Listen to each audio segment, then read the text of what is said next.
क्या कुछ आप लोग बीजेपी का काम है झूठ बोलना। 80 में 80 कह रही हूँ, झूठ बोल रही है। वास्तविकता धरातल पे बीजेपी का कुछ नहीं है। आपको सब मालूम है, मीडिया को सब पता है वो क्या कहते हैं और क्या करते हैं। इनसे बड़े झूठे नेता, इनसे बड़े भ्रष्ट पार्टी शायद दुनिया के अंदर नहीं होगी। अब इनका ऐलान हो गया है, बुलबुल बज गया है, ये यहाँ से रुखसत होने वाले। कहाँ से आए हैं? हम जनपद मुरादाबाद के हैं। माहौल है मुरादाबाद में? मुरादाबाद गठबंधन जीतेगा, संबल गठबंधन जीतेगा। तो चुनाव आयोग ने कर दिया है तारीखों का ऐलान। 4 जून को नतीजे, 19 अप्रैल को पहला चरण। नमस्कार, मैं हूं समर्थ श्रीवास्तव और आप देख रहे हैं यूपी तक।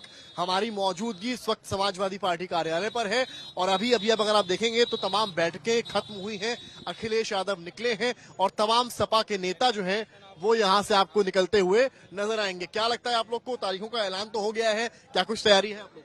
देखिए, आम जनता भारतीय जनता पार्टी को हटाना चाहती है।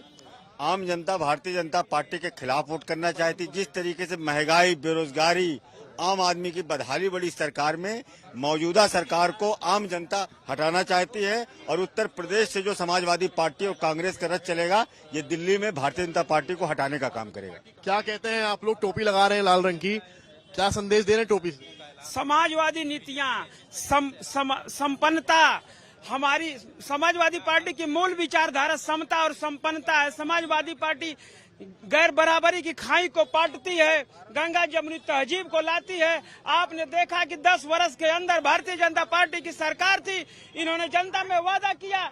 महंगाई, बेरोजगारी के सवाल पर, भ्रष्टाचार के सवाल पर ये फेल हुई सरकार। आज देश का नौजवान, आज देश का किसान, देश की महिला, मजदूर त्राही त्राही कर रहे हैं। इसलिए अब समय आ गया। सर, बीजेपी कहती है कि 80 में 80 सीटें हम लाएंगे चुनाव में। आज आयोग ने ऐलान करा है, क्या कुछ आप लोग की रणनीति? बीजेपी का काम है झूठ बोलना।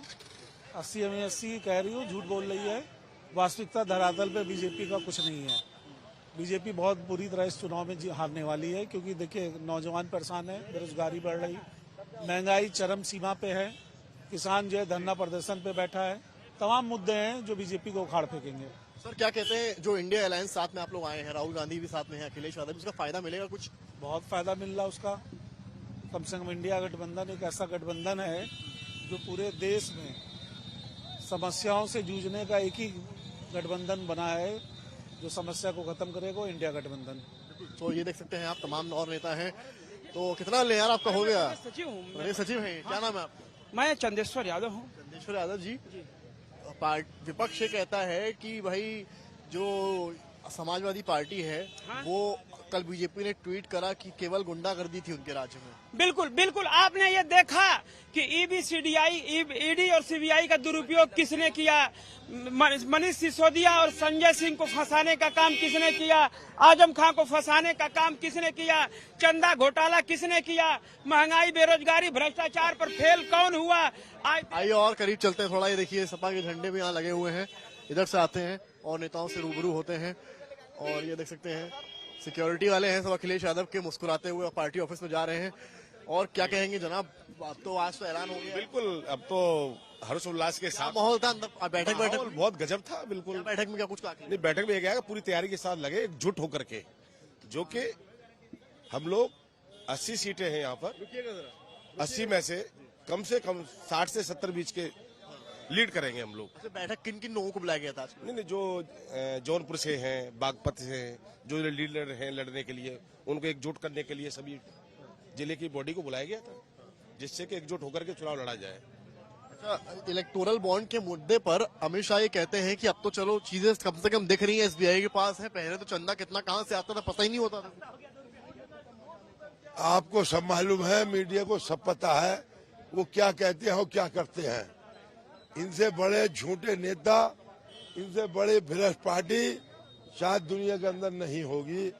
अब इनका ऐलान हो गया है, बुलबुल बज गया है, अब इनका सफाया होने वाला है, ये यहाँ से रुखसत होने वाले। कहाँ से आए हैं आप?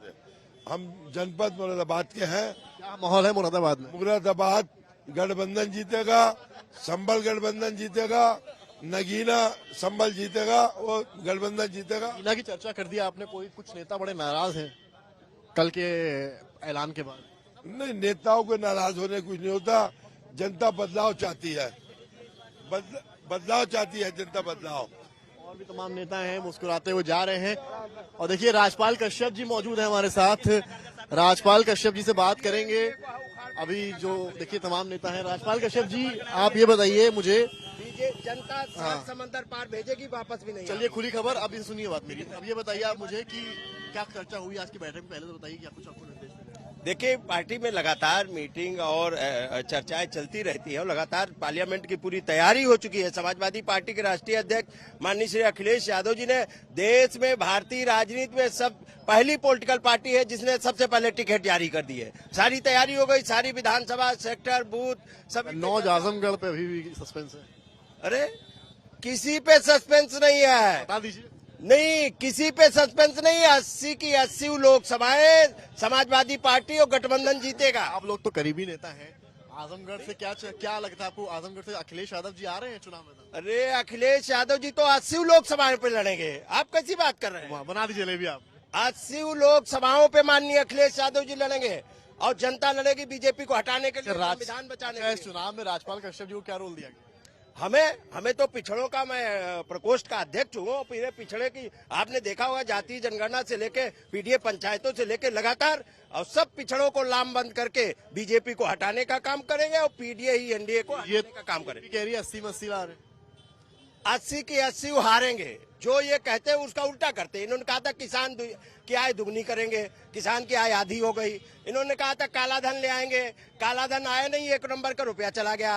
इन्होंने कहा था हवाई चप्पल वाला हवाई जहाज में चलेगा, तो वो रेल तक में नहीं चल पा रहा। तो ये कर आप इलेक्टोरल बॉन्ड की तरफ कह रहे हैं प्रत्येक वर्ष 2 करोड़ नौकरी देंगे, प्रत्येक वर्ष 2 करोड़ लोगों को बेरोजगार करने का काम किया है। और सब अब तो ये जगजाहिर हो गया, दुनिया में सबसे बड़ी भ्रष्टाचारी पार्टी कोई है तो वो बीजेपी है। इलेक्टोरल बॉन्ड ने बता दिया। इन्होंने तो उनको भी नहीं छोड़ा जो कोविड काल में जो लोग तड़प तड़प के मर रहे थे, कोविड शील्ड वालों से भी पता नहीं कितना पैसा रुपए लेने का काम। राजपाल जी बहुत दिखते हैं, नेता हैं, राजपाल जी हैं और दिखते हैं और भी नेता तमाम मौजूद हैं। उनसे बातचीत हम करने की कोशिश करेंगे। यहाँ पर आते हैं, आपसे मिलते हैं।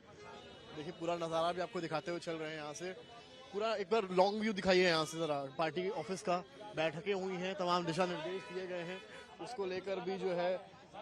हाँ तो क्या जनाब, क्या कुछ कहेंगे आप लोग? पार्टी ऑफिस में बैठक हुई है, क्या कुछ निर्देश दिए गए? आप विधायक हैं शाहिद मंजूर साहब, आप विधायक हैं शाहिद मंजूर साहब। अच्छा, विधायक जी से ही बात करेंगे और तब तक और भी लोगों से बातचीत कर लेते हैं। क्या माहौल है इस बार चुनाव में, क्या माहौल है? आज तो आयोग ने ऐलान कर दिया है। जी, मैं राकेश चौरसिया एडवोकेट, जनपद अयोध्या से, पूर्व प्रदेश सचिव समाजवादी पार्टी। हम लोग चौरसिया समाज से हमारे साथ तमाम साथी चलकर आए हैं। भाई रविंदर चौरसिया जी, जिला उपाध्यक्ष समाजवादी पार्टी, भाई बंसराज चौरसिया जी, विधानसभा सदर के, और हमारे साथ सुनील चौरसिया जी, जिला उपाध्यक्ष, भाई निर्मल चौरसिया जी, जिला सचिव जी। समाजवादी पार्टी में तमाम साथी बहुत दिनों से काम कर रहे हैं, लेकिन हमने एक चीज देखा कि हमारे समाज को 2022 के चुनाव में भी चौरसिया समाज को पूर्वांचल में टिकट देने की बात राष्ट्रीय अध्यक्ष जी ने किया था, लेकिन लास्ट में कोई टिकट हमारे समाज को पूर्वांचल में नहीं दिया गया। शिकायत करने आए थे आप? हाँ बिल्कुल, हम लोग शिकायत हो गई, हमारी शिकायत हो गई, समाधान हुआ। अभी समाधान का उन्होंने आश्वासन दिया। अभी क्या समाधान होगा? तो 2000। ये लाल टोपी वाले भाग गए। हाँ बिल्कुल भाग जाएंगे, क्योंकि देखिए समाज, अगर कोई समाज को ठुकराया जाता है, किसी समाज को अगर बाइक, शिकायत का नाम ले लिया, बहुत तेजी से निकल गए। हम लोगों को चेयरमैन के चुनाव में भी समाज को सुदर्शन चौरसिया जी को देवरिया से टिकट देने की बात थी और लास्ट टाइम पे उनका टिकट काट दिया गया। आज लोकसभा में चौरसिया समाज को बात कर लेते हैं। विधायक जी सर, क्या कुछ कहेंगे? क्या कुछ बैठकों में आज बोला गया? आज की बैठक में कोई खास बात नहीं हुई है, बल्कि जो प्रदेश भर के कैंडिडेट आए थे उन सबसे राष्ट्रीय अध्यक्ष जी ने फीडबैक लिया है और कैंडिडेट्स के बारे में आज 1 दिन में 2 दिन में वो डिक्लेयर करें। मतलब बचे हुए कैंडिडेट 1-2 दिन में डिक्लेयर हो? हाँ हो जाएंगे, 1-2 रोज में हो जाएंगे। वैसे तो आखिर का चरण लंबा है तो कोई टाइम लग सकता है, लेकिन जो वर्तमान के चरण, पहले चरण, दूसरे चरण, वरिष्ठ नेता है पार्टी के, कन्नौज और आजमगढ़ को लेकर सबसे ज्यादा चर्चा है। जो जहाँ मजबूत होते हैं वहीं चर्चा होती है। हम दोनों जगह मजबूत है, इसीलिए शायद कहाँ से लड़ेंगे इस बात? ये तो हमारी राष्ट्रीय अध्यक्ष हैं, वही तय करेंगे कहाँ से लड़ना। बीजेपी कह रही है कि हम 80 में 80 ला रहे हैं। बीजेपी तो बहुत कुछ कहती है, उनकी किस बात का एतबार किया जाए? उन्होंने 2 करोड़ दे दिए, उन्होंने 15 लाख दे दिए, उन्होंने रोजगार दे दिए, उन्होंने $1 के बराबर रुपया कर दिया। क्या किस किस बात का एतबार करें? बीजेपी कह रही है कि सपा के जो गढ़ हैं उसको हम गिराएंगे, हमारी प्राथमिकता इस बार यही है, मैनपुरी वगैरह। अब वो किसी के गिराने ना गिराने से बात नहीं होती है, जनता गिराती है, जनता बचाती है। देख सकते हैं आप यहाँ पर फिर से ही आ गए हैं और कहानी यही है कि जो है इधर भी दिखा देते हैं, एक बार तस्वीरें दिखाते हुए चलते हैं। तमाम नेता हैं जो उनके सहयोगी हैं वो भी यहाँ मौजूद हैं, वो उनसे एक दूसरे से मिल रहे हैं और पीछे भी तस्वीर आपको हम दिखाते हैं। क्या जनाब, क्या है हलचल समाजवादी पार्टी में? आयोग ने आज डेट्स का ऐलान कर दिया है, कुछ नहीं कहेंगे? कह दिया कहने वालों ने, तो शायरी बोल दी। चलिए पीछे भी देखिए आप तस्वीरें, यहाँ से तमाम लोग निकले हैं, अपनी अपनी बातें रखी हैं, शिकायतें भी हुई हैं, समाधान भी हुए हैं, नाराजगी भी है, खुशी भी है। कहीं ना कहीं शायद चुनाव ही यही है, जहां नाराजगी भी हो, जहां खुशी भी हो, जहां शिकायत भी हो और जहां समाधान भी हो। और वही अब हर पार्टी दफ्तर की कहानी है, फिर चाहे बीजेपी हो, सपा हो या कांग्रेस हो। ये त्योहार अब शुरू हो गया है। 19 अप्रैल वो तारीख है जिस दिन पहला चरण है और 4 जून को, यानी कि 1 जून के 7वें चरण के बाद, 7 चरणों में चुनाव के बाद 4 जून को तारीख, यानी कि जो अनाउंसमेंट होगा रिजल्ट्स का, वो आएगा और 4 जून को पूरा देश ये जान जाएगा कि लोकसभा चुनाव बीजेपी के नाम रहा या फिर इंडिया अलायंस के। कैमरामैन संदीप दुबे के साथ समर्थ श्रीवास्तव, लखनऊ, यूपी तक।